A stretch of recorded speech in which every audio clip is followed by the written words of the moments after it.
Among rugged windy mountains, rocky coastlines and moorlands of Scotland live a people called the Scottish Highland and Hebridean communities.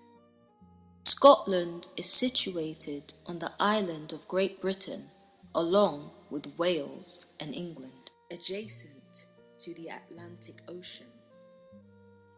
Historically, the Highlanders' major components were clans, a kinship of heritage and descent, also for the purpose of survival, protection, leadership, and agricultural systems. The Scottish Highland clans experienced a lot following the 1745 Jacobite uprising. The British government restricted traditional Highland clothing, such as the kilt, tartan cloth, and trews, just to name a few. The Hebrideans also fostered traditions, and historically, the earliest settlers known in the lowlands of the Hebrides, date back 9,000 years ago to the Mesolithic period. Due to Viking raids, they were ruled by the Norse, and they had to remain resilient and become adaptable people. Both the Highlanders and the Hebrideans face cool, wet, windy gusts. So what keeps them standing firm? What are the staples for these two groups in Scotland? The Highlanders. The Highlanders were fortunate. The Highlands in Scotland were bad for crop farming because of all the high hills and mountains, but they provided a great deal of grazing land for cattle to maneuver. Number 1, raw milk. Seen as completely repulsive to people in modern times, raw milk was a Highlander staple. Raw milk came from herds that included cows, sheep, and goats.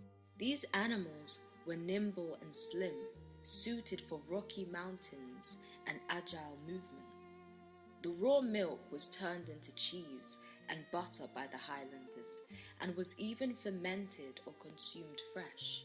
It was great for Highlanders in the cold, windy, wet climate. All of that fat helped keep them warm, along with minerals and vitamins that were scarce in the Highlands. Number 2, sheep. Sheep are small, compact, and great for rugged, steep land. Sheep are easy to breed and lower maintenance than other herds, making them a reliable source of protein for the Highlanders. Number 3, wild game. Wild game was also a staple. Native red deer, for example, roamed wooded areas and hills. Rabbits, birds, and hares also contributed. Game meat also added variety to the Highlander diet and was eaten mainly in the spring and summer. Number 4, fish. Fish like salmon, trout, and char were an integral part of the Highlander diet, especially in the spring and summer. It was eaten seasonally. Fish is rich in vitamin D, which was needed by this group for bone health and immunity in cold weather. The Scots are famous for their oats, and yes, the Highlanders had their oats. They usually ate their oats with raw milk. It is even said that they ate blood puddings during bad grazing years. They also used the whole animal. Everything was consumed. The Highlanders were nourished. The Hebrideans.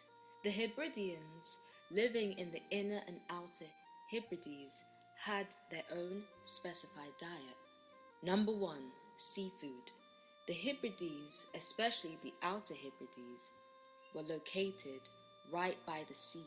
The Atlantic waters bestowed them with oysters, crabs, scallops, and even lobster.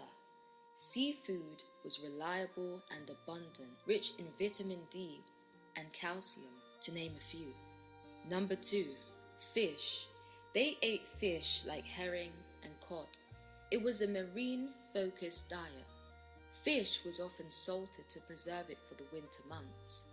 The The Inner Hebrides had moderate access to meat. They had sheep for milk and meat, and a small amount of cattle, and every so often they would hunt wild game. The Outer Hebrides people had little to no access to meat. Sheep were raised in small herds, and cattle was mostly scarce. The Atlantic was primarily the source of supply.